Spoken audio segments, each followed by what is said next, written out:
जीतने वालों को मेरा सलाम। जब से इलॉन मस्क ने फर्स्ट प्रिंसिपल्स का एक इंटरव्यू में नाम लिया है, तब से ये इंटरनेट पर काफ़ी पॉपुलर हो गया है।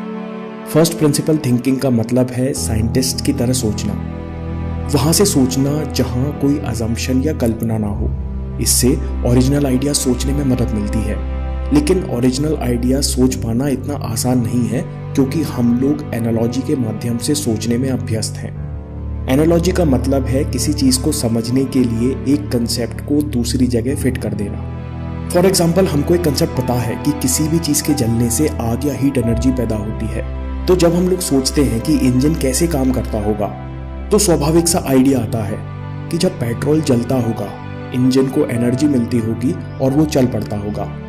असल में सच तो ये है कि इंजन के सिलेंडर्स में पेट्रोल के छोटे छोटे धमाके होते हैं, जिन्हें पिस्टन एक लय में लाकर इंजन की शाफ्ट घुमाता है। कहने का मतलब है कि एनालॉजी चीजों का समझना आसान तो बनाता है, लेकिन कई सारे डिटेल्स छूट जाते हैं।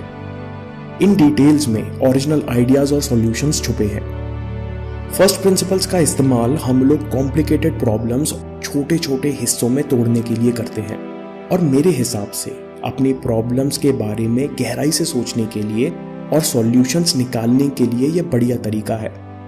फर्स्ट प्रिंसिपल कोई नई चीज नहीं है। सबसे पहले एरिस्टोटल ने इसके बारे में बात की थी। आज के समय में इलॉन मस्क इसका बेहतरीन एग्जाम्पल है। 2002 में इलॉन मस्क मार्स पर पहला रॉकेट भेजना चाहते थे। सबसे बड़ा चैलेंज था कि रॉकेट खरीदने की कीमत बहुत ज्यादा थी, करीबन $65 मिलियन, यानी करीबन 450 करोड़ रुपए। प्रॉब्लम का सॉल्यूशन निकालते निकालते इलॉन मस्क ने स्पेसएक्स कंपनी खड़ी कर दी। मस्क कहते हैं कि मैं प्रॉब्लम्स को फिजिक्स के नजरिए से, यानी फर्स्ट प्रिंसिपल से देखता हूँ। रॉकेट्स किन धातुओं से बना है? एरोस्पेस में इस्तेमाल होने वाले एल्यूमिनियम, थोड़ा टाइटेनियम, कॉपर और कार्बन फाइबर। फिर मैंने पूछा इन मटेरियल्स की थोक बाजार में क्या कीमत होगी, तो पता चला कि टोटल रॉकेट की कीमत का केवल 2%। रिसर्च करते करते मस्क को यह भी पता चला कि कोई भी कंपनी पूरा रॉकेट नहीं बनाती। वे सारे कंपोनेंट्स दूसरी कंपनियों से खरीद कर जोड़ते हैं, और दूसरी कंपनी भी छोटे छोटे कंपोनेंट्स तीसरी कंपनी से खरीद कर जोड़ती हैं, और ऐसी एक लंबी चेन बनी हुई है। इस चेन में हर कंपनी अपना प्रॉफिट मार्जिन और ट्रांसपोर्टेशन कॉस्ट जोड़ती है, और इस कारण रॉकेट की कीमत इतनी बढ़ जाती है। इस परेशानी का सॉल्यूशन निकालते निकालते स्पेसएक्स आज 85% कंपोनेंट्स खुद ही बनाती है। इलॉन मस्क ने देखा कि रॉकेट लॉन्च करने में भी बहुत खर्चा लगता है, करीबन $6 करोड़, जबकि रॉकेट फ्यूल की कीमत होती है करीबन $2 लाख, यानी रॉकेट लॉन्च का मात्र 0.3%। क्योंकि रॉकेट लॉन्चर एक लॉन्च के बाद बेकार हो जाता है, मस्क ने सोचा अगर हम इस रॉकेट को वापस धरती पर लैंड करा लें तो हमें बार बार रॉकेट नहीं बनाना पड़ेगा और खर्चा और कम हो जाएगा। 2019 तक स्पेसएक्स ने रॉकेट लॉन्च करने की कीमत 9 गुना कम कर दी है। फर्स्ट प्रिंसिपल का मतलब है वहां से सोचना जहां कोई कल्पना ना बाकी हो। सारे फैक्ट उबालते हुए वहां तक ले जाइए जहां कोई ओपिनियन, सोच या राय बाकी ना हो, जहां वो सच बचे जो निर्विवाद हो। इतिहास में जितनी दुनिया बदलने वाले आविष्कार हुए हैं, उनमें फर्स्ट प्रिंसिपल्स के तरीके से सोचने का बहुत बड़ा हाथ है। इसका एक और उपयुक्त एग्जाम्पल देखते हैं। प्राचीन रोम से सैनिक मैसेंजर बैग्स का इस्तेमाल करते आ रहे हैं, फिर उसी के विभिन्न रूपों का इस्तेमाल करना सबने शुरू कर दिया। किसी ने चेन लगाई, किसी ने पॉलीमर का बैग बनाया, लेकिन जो लगेज की सबसे बड़ी समस्या थी उसे 1970 में सुलझाया बर्नेट सैडो ने, जो एयरपोर्ट पर एक सुबह भारी बैग ढो रहे थे। तभी उन्होंने एक वर्कर को छोटे से ठेले पर लगेज ले जाते हुए देखा। फर्स्ट प्रिंसिपल्स के नाते उन्होंने सोचा होगा कि मॉडर्न लगेज का क्या काम होना चाहिए।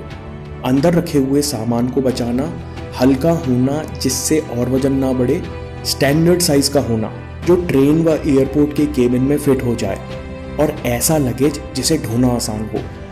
बर्नेट सैडो ने सोचा सामान को एक जगह से दूसरी जगह ले जाने के लिए सबसे पहला इन्वेंशन क्या था।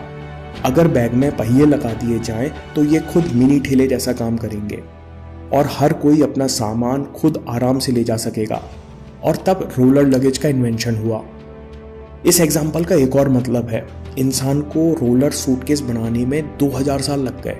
फर्स्ट प्रिंसिपल से सोच पाना आसान काम नहीं है। फर्स्ट प्रिंसिपल थिंकिंग का फायदा है कि जब हम किसी प्रॉब्लम को उसके ओरिजिनल पार्ट्स में तोड़ते हैं तब हम उसमें दूसरे आइडियाज आसानी से जोड़ सकते हैं, जैसे सैटो ने लगेज में पहिए जोड़ दिए। असल जिंदगी में हम अपनी प्रॉब्लम्स को लेकर फर्स्ट प्रिंसिपल से कैसे सोच सकते हैं? फॉर एग्जाम्पल, अगर हमको एक बात बार बार परेशान कर रही है कि मैं फोकस नहीं कर पाता, सबसे पहले इस प्रॉब्लम को डिटेल में डिफाइन करते हैं। आप कह सकते हो, मैं काम करते समय लगातार 10 मिनट एक जगह पर दिमाग नहीं लगा सकता, या मैं मौके पर यानी प्रेजेंटेशन, मीटिंग या मैच के बीच में खेलते वक्त बार बार डिस्ट्रैक्ट हो जाता हूँ। कई सारे विचार परेशान करते हैं। फर्स्ट थिंकिंग का पहला नियम है कि प्रॉब्लम को डिटेल में डिफाइन करना और वाई पूछकर उसे फैक्ट्स तक ले जाना। अगर प्रॉब्लम की डेफिनेशंस अलग होंगी तो सॉल्यूशन का डायरेक्शन भी अलग होगा।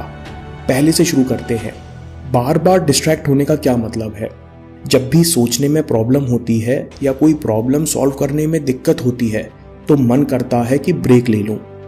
सोचने में क्यों प्रॉब्लम होती है? हो सकता है कि मुझे सोचने का तरीका या डिसिप्लिन ना आता हो, जिस कारण दिमाग जल्दी थक जाता है, और शायद इसलिए मैं हर 10-10 मिनट में ब्रेक ले रहा हूं। क्या सीखने के लिए पोमोडोरो टेक्निक का इस्तेमाल कर सकता हूं? ब्रेक्स बुरे क्यों हैं? ब्रेक्स लेने में कोई बुराई नहीं है। अगर हम सच में कोई कठिन काम कर रहे हैं तो दिमाग को हर 25 मिनट में ब्रेक दिया जा सकता है। अगर ब्रेक्स बुरे नहीं हैं तो फिर टाइम वेस्ट क्यों हो रहा है? क्योंकि ब्रेक्स जो अगले काम के लिए 5-6 मिनट के रिलैक्सेशन होना चाहिए थे, वो डिस्ट्रैक्शन बन गए हैं, जिससे काम पर वापस फोकस करने में दिक्कत होती है। फर्स्ट प्रिंसिपल से सोचते सोचते हमें कुछ सॉल्यूशंस नजर आए। क्या मैं ढंग से ब्रेक लेना जानता हूँ? क्या मैं ब्रेक्स में डीप ब्रीदिंग का इस्तेमाल कर सकता हूँ? क्या मैं काम करने में डिसिप्लिन लाने के लिए पोमोडोरो टेक्निक का इस्तेमाल कर सकता हूँ? क्या मैं ऐसा कोई रिचुअल बना सकता हूँ जिससे मुझे दिन के कुछ समय तो फोकस्ड रहने में मदद मिले? उसी तरह अब दूसरे डायरेक्शन में सोचते हैं। मीटिंग, प्रेजेंटेशन या मैच के बीच में फोकस न कर पाने का मतलब है उस समय को छोड़कर दूसरे विचारों का जो काम के नहीं है उनका बार बार आना। जैसे ये मैं नहीं कर पाऊंगा, आज बिगड़ गया तो कैसे होगा। ऐसे विचार जो बिल्कुल काम के नहीं हैं वो आते क्यों हैं? क्योंकि फ्री टाइम में हम ना चाहते हुए भी इनके बारे में सोचते रहते हैं और हमको मौके पर थॉट्स कंट्रोल करना भी नहीं आता। मौके पर थॉट्स कंट्रोल करना क्यों नहीं आता? क्योंकि इतनी इंपॉर्टेंट चीज शायद हमने अभी तक सीखी नहीं।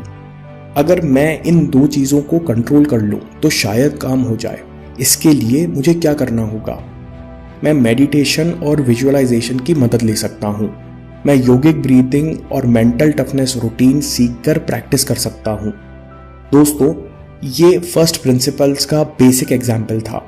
हमको अपनी प्रॉब्लम सॉल्व करने के लिए अधिकतर 3-4 बार वाई पूछने से सॉल्यूशन निकल जाता है। अगर आपको ये वीडियो पसंद आया तो पोमोडोरो टेक्निक, योगिक ब्रीथिंग, मेंटल टफनेस रूटीन पर वीडियो यहाँ देख सकते हैं। इनकी प्लेलिस्ट आपको डिस्क्रिप्शन में भी मिल जाएगी। और हाँ, चैनल ज़रूर सब्सक्राइब कीजिए। मैं काम के किस्से लाता रहूँगा। हिम्मत, हरकत, होशियारी, हम जीतेंगे।